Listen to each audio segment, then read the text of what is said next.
Hello guys! Hello! Air signs, Gemini, Libra, and Aquarius. Welcome dito sa aking channel. Kapalaran 888. Welcome guys.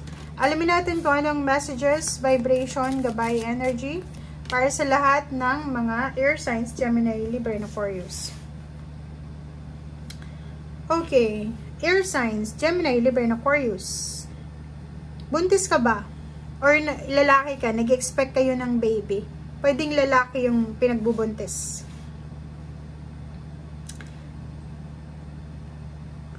Nakikita natin dito na if, for example, naghihintay kayo ng promosyon sa trabaho, level up sa trabaho, or kung ano pa man, sinasabi na lahat daw ng mga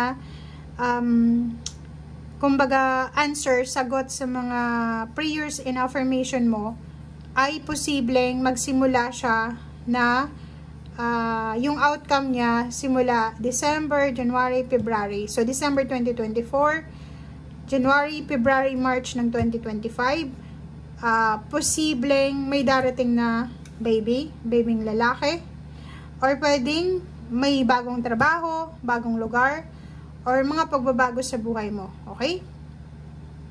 If nag-aalala sa'yo ang parents mo, kung lalaki ka, comment down below if lalaki ka, and may gusto kang gawin sa buhay, parang zero the full na steps siya sa buhay na gusto mong mapag-isa, gusto mong maging independent, may mga plano ka sa buhay, and natatakot sila para sa'yo. So, dito sinasabi, wag kang matakot, and kailangan mo rin i-explain sa kanila na ikaw ay you're being protected and watched ng ating universe sa kung ano man itong gagawin mo. Okay? Okay, so mag-comment ka sa comment section. Ano ba yung ini-expect mo ngayong taon? Kasi sinasabi ng baraha, possible na makuha mo yung expectation mo last month ng 2024, December, and first 3 months ng 2025. Okay? New career. Dito sa new career na to, sinasabi na posibleng if may career ka na ngayon or may mga negosyo kayong ginagawa, may maiisip ka ulit na pagbabago. Parang new product, new place, new work, or new types ng source of income na pwedeng makatulong sa'yo. Okay? In a positive way.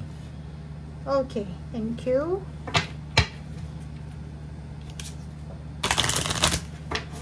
Air signs.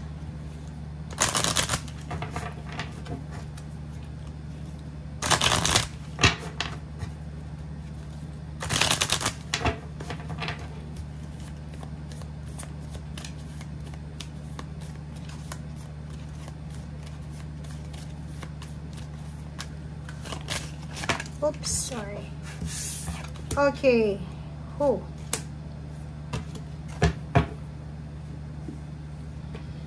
Air signs. Nako.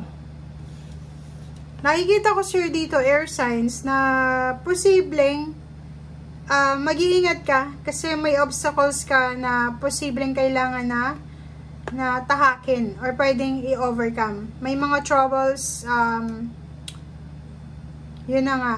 Nakikita natin dito may obstacles ka or pwedeng kailangan mong i-confront itong mga trials na ito. May mga in denial tayo sa buhay natin na kailangan nating tanggapin. Be courageous, be persistent sa lahat ng mga troubles or mga trials na to na posibleng ma-encounter mo. Okay? Dito din, sinasabi ng barahan na posible kang mawala ng pera. So, ingat-ingat tayo. And posibleng may yung parents mo, or pwedeng it's either your grandparents or kapatid mo, ay posibleng siya ay may masakit sa katawan or may dinaramdam siya or may mga problema sa pera. Okay? So, dito din sinasabi ng barahan na kailangan natin na maging lie low muna. Okay? Huwag tayong masyadong gumawa ng desisyon na pwede nating pagsisihan sa bandang huli. So, ibig sabihin yan, air signs, make sure na yung mga gagawin mo simula sa araw na ito is ano lang, yung wag nating kontrolin yung sitwasyon. Go with the flow lang tayo. Kung ano yung darating, tanggapin natin. Kung ano yung expectation natin tapos hindi dumating, hintayin na lang natin yung perfect timing niya. Okay? And kailangan mo ng sobrang lakas loob, courage, confidence, persistence. Okay? And passion para sa mga susunod na araw, buwan na taon. Okay.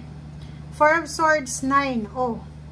Kung makikita mo dito, nakikita ko sa'yo na masyado kang stress, masyado kang nakakailangan kayo ng parang ng suporta. Emotionally, financially, siguro kailangan nyo ng suporta. May bumagsak sa inyo eh. Parang bumagsak yung foundation nyo. 'Di ba? Parang bumagsak yung pangarap mo eh. Siguro may mga gustong kayong gawin. Like for example, isa kang guro or pwedeng aspiring as a guro. Tapos nag-take ka ng board exam, hindi ka nakapasa. So, posibleng disappointed ka. 'Di ba? So, kung makikita mo to, na 9 of Swords na to, sinasabi sa'yo ng barahan na if hindi ka makatulog sa gabi, ang dami-dami mong iniisip, overthinking, overanalyzing, ina-analyze mo yung lahat ng sitwasyon, marami ding nawala sa'yo, maraming mga expectation ka na hindi nangyayari, ang sinasabi ng barahan sa'yo dito, kalmahin mo yung sarili mo. Okay? Calm yourself. Prayer ang pinaka best dito na sagot sa nararamdaman mo. If ever man na feeling mo hopeless eh. Kung makikita mo dito, nakakaramdam ka ng hopelessness. Hopelessness, and nakakaramdam ka din ng stagnation. So, kung ako sa'yo, pray, diba? And siguro itong oras na ito sa buhay mo is time na to para mas maging strong yung connection mo sa Panginoon. And Ace of Wands, 2 cards, sinasabi ng dalawang baraha yan na confidence, courage, determination, and passion. Yun yung kailangan mo sa ngayon. Okay? Lakas loob. And judgment. Decision making mo, yun, huwag kang magpadalos-dalos dahil posible kang magsisi. And if yung decision mo ngayon is hindi siya resonated sa kagustuhan mo, pwede kang ma-depress. So, make sure na hindi tayo nagpapadalos-dalos sa mga actions natin. And be patient. Okay? Oh. Nakikita ko siya dito na parang makakaramdam ka ng sobrang pagod. Ang dami mong kailangan na gawin. Ang dami mong kailangan na i-prioritize. Pagod ka na sa usaping pera. Hindi mo na alam kung saan ka kukuha ng pera. Hindi mo na alam kung paano mo babalansin yung salapi mo. Siguro isang decision making ang kailangan mong gawin para maibsan itong mga 10 of Wands mo. Kasi itong 10 of Wands na to, ang dami mong obligasyon, duties, responsibilities, maraming bayarin, marami kang kailangan na tapusin. So, focus lang ang kailangan mo dito, guys. Mag-focus ka sa kung ano yung importante sa ngayon. Iwasan mo yung sobra-sobrang pag-iisip and relax. Okay? Thank you, guys. Bye! And pray then.